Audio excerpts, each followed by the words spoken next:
Salut tout le monde! Aujourd'hui on se retrouve pour le point lecture du mois de mars 2022 et comme c'est le cas pour maintenant 2 autres points lecture, donc les 2 précédents, je vais vous présenter 3 lectures qui m'ont accompagnée pendant ce mois. Vous me suivez?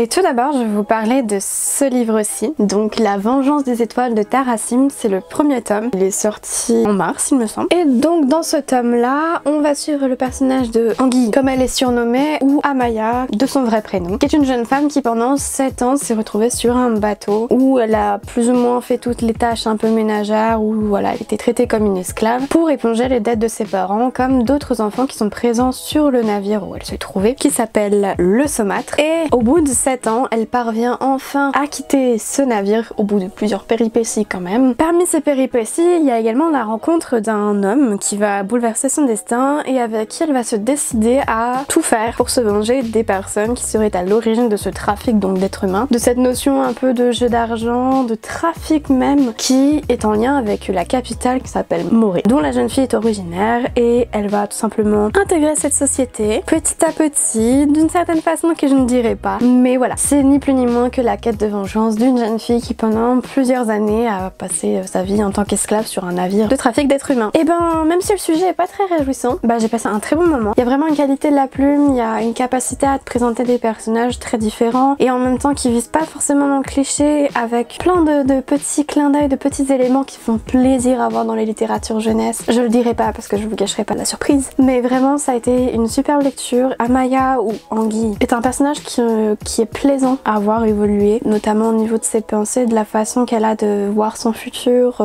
de penser sa propre existence par rapport à la société où elle se trouve. Et en plus ce côté est très maritime, on va dire, très pirate, c'est pas quelque chose qu'on retrouve très souvent dans la littérature jeunesse, jeune adulte. Et là c'était plutôt bien traité, c'était plutôt bien amené. En plus de ça, il y a pas mal de rebondissements, donc tout ça pour dire que j'attends le tome 2 avec beaucoup d'impatience et je ne pouvais que vous le présenter aujourd'hui parce que ça a été un très gros coup de cœur de ce mois de mars. Par la suite, dans ce mois de mars 2022, j'ai lu Dolpang de Mylène Mouton, qui est donc une œuvre qui va se passer dans le royaume de Dolpang, mais l'autrice s'est beaucoup inspirée donc du Népal pour tout ce qui est mythologie, créatures, bref, elle s'est énormément inspirée donc du Népal. Et on va retrouver plusieurs personnages, notamment 3 principaux. On va avoir dans un premier temps Tao, qui est un jeune garçon, prêtre danseur, il est très talentueux en danse et pour la première fois il va pouvoir participer à une représentation de danse, et pas devant n'importe qui, mais devant la Kumari, qui est donc le deuxième personnage dont on a le point de vue, et qui elle est une jeune femme, enfin une jeune fille qui a été élevée depuis le début dans l'idée qu'elle était la réincarnation de la déesse Kali. Et donc dans ce sens, elle n'a pas le droit de toucher le sol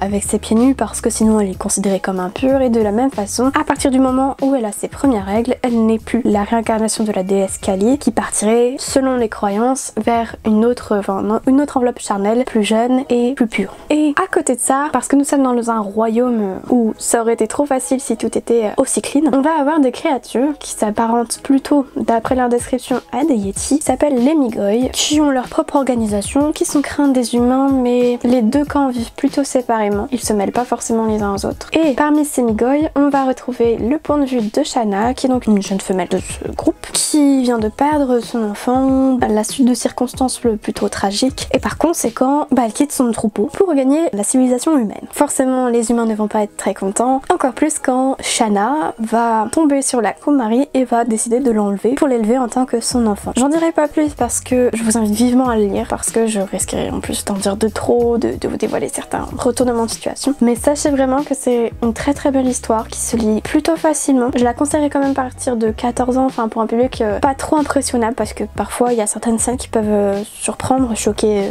un jeune lecteur. Mais au niveau de l'originalité, on est vraiment en plein dedans, parce que déjà l'idée même du livre est plutôt singulière. On a toute cette partie un peu tradition, mythologie népalaise qui m'est très bienvenue, parce que c'est pas quelque chose qu'on retrouve souvent dans la littérature jeunesse. En plus c'est plutôt bien amené, ça nous permet en tant que lecteur de s'intéresser à la question, notamment je pense à la figure de la Kumari. Je sais plus si c'est la Kumari en tant que telle qui existe, mais en tout cas cette idée qu'une petite fille est la réincarnation d'une déesse et qu'on va l'élever en tant que telle selon des règles plutôt strictes, ça existe, et du coup c'est super intriguant, ça peut pousser un lecteur à devenir très curieux sur la question. C'est bien écrit, c'est pas une écriture inaccessible et en même temps c'est une bonne entrée, on va dire, vers des lectures peut-être plus sérieuses, plus adultes. Par-dessus tout, je dirais que le point fort vraiment de ce roman, c'est sa capacité à interroger la frontière entre humain et bête. Qu'est-ce qui fait qu'on perde son humanité? Qu'est-ce qui fait qu'on est plus humain qu'un humain? Voilà, c'est des thématiques comme ça qui sont très bien amenées. On s'en rend pas forcément compte qu'on nous tient un peu, pas une morale, mais qu'on nous pousse à la réflexion. On lit et c'est après avoir fermé le livre qu'on se pose peut-être plus de questions, qu'on s'interroge sur cette frontière-là, et c'est super intéressant, je pense, pour mener des débats auprès d'un jeune lectorat. C'est une super lecture, je vous en parle de manière très confuse, j'en suis désolée. Mais voilà, je ne peux que vous le conseiller parce que vraiment ça a été une super découverte que j'ai envie de recommander à un maximum de personnes, mais c'est pas forcément très simple à le conseiller en librairie. Voilà. Et pour conclure, dans ce mois de mars 2022, la troisième lecture qui a été plutôt marquante, c'est La Reine des Ombres de Tricia Levenseller. Pour le coup, j'ai été plutôt mitigée. Tout d'abord, j'ai été mitigée du fait de l'intrigue, parce qu'on va avoir un royaume où il y a un fameux roi des ombres. C'est le parti que tout le monde convoite plutôt, et notamment les familles qui veulent connaître une ascension au niveau de la hiérarchie sociale.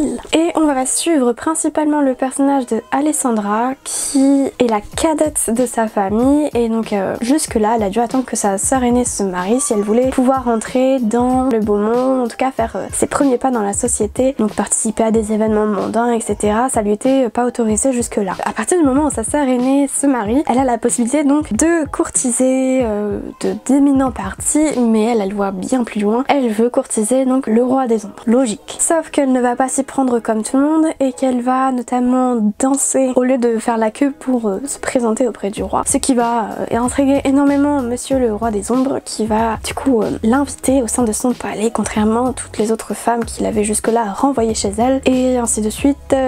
Voilà, parce qu'Alessandra a pour but, bien plus que de devenir son épouse, elle a pour but de le tuer pour devenir reine et du coup être la plus puissante du royaume. Alors, par où commencer? On va dire que quand je l'ai lu sans trop d'a priori, sans trop d'attente non plus, et que la première partie de ma lecture s'est plutôt bien déroulée. Comme je le disais, on n'est pas forcément sur quelque chose d'hyper original, mais en même temps, si on a envie de se détendre un peu, de poser son cerveau, voilà, c'est nickel. On a le personnage d'Alessandra qui est pas celle qui va révolutionner le genre de la littérature jeunesse, jeune adulte, mais en même temps, elle est plutôt plaisante à découvrir progressivement parce qu'elle veut pas se contenter du rôle de celle qui va suppléer le roi, elle veut justement le dépasser et même l'effacer. Et donc de ce point de vue là, c'était plutôt intéressant, mais progressivement, même peut-être trop rapidement à mon goût, elle va oublier carrément que de base elle vient pour le tuer. Et j'ai trouvé ça dommage parce que c'était un peu ce qui en tout cas ce qui me permettait de trouver une différence par rapport à tout ce qui existe déjà dans la littérature jeunesse. Et donc ça m'a un peu déçue. Mais après j'ai continué mon chemin dans cette lecture et on va dire j'ai fait fi un peu de ce côté là, et en fait le gros souci de ce tome unique, parce qu'il n'y a qu'un seul tome, c'est sa fin. J'ai vraiment trouvé que la fin était bâclée au possible. Tout ce côté un peu tranquille, un peu bienvenu de cette lecture s'est effacé à partir du moment où j'ai lu les dernières lignes, où j'ai été vraiment plus que déçue. C'est vraiment une phrase très cliché, il n'y a même plus d'effort en fait je trouve de l'autrice, et du coup vraiment je l'ai lu avec une déception immense. Alors que comme je vous le disais, l'ensemble du roman est plutôt bien, c'est pas forcément ce qui va révolutionner le genre, mais ça passait bien, mais juste la fin, j'ai trouvé ça vraiment comme si l'autrice elle avait plus d'idées pour comment terminer son roman et qu'elle avait fait ça vite fait histoire de dire que voilà il y a une fin, c'est un seul tome, oulala. Enfin je sais pas, dans la dernière phrase tu fais attention, tu soignes un peu les choses et tu verses pas dans le cliché autant que ça. Je tenais quand même à le présenter parce que je me dis ça reste subjectif, et comme je le disais il y a quand même des bons points, il y a pas forcément de grandes menaces qui vont se présenter à elle, ou en tout cas elles vont vite être éclipsées, et il y a plein de trucs qui auraient pu se dérouler ou que je l'attendais pour qu'il y ait un peu plus d'action et au final ils sont pas venus. Je trouvais ça dommage que l'autrice prenne pas l'occasion de ces prétextes pour explorer davantage, je sais pas, comment l'héroïne aurait pu s'en sortir face à d'autres situations plus dramatiques avec plus d'enjeux. Voilà quoi, j'ai trouvé ça vraiment dommage, il y avait matière à, mais ça n'a pas été suffisamment exploré. Pour autant, je vous invite quand même à lire parce que ça reste subjectif, donc je vous invite quand même à lire pour qu'au moins vous puissiez vous forger votre propre opinion là-dessus. Et sur ce, moi je vais vous laisser là-dessus. J'espère évidemment que la vidéo vous aura plu, que ça aura permis peut-être de lancer une conversation dans les commentaires, et si c'est le cas, n'hésitez pas à vous manifester justement dans cet espace là, à laisser un like, partager, et moi je vous dis à très bientôt pour de prochains points lecture. Salut!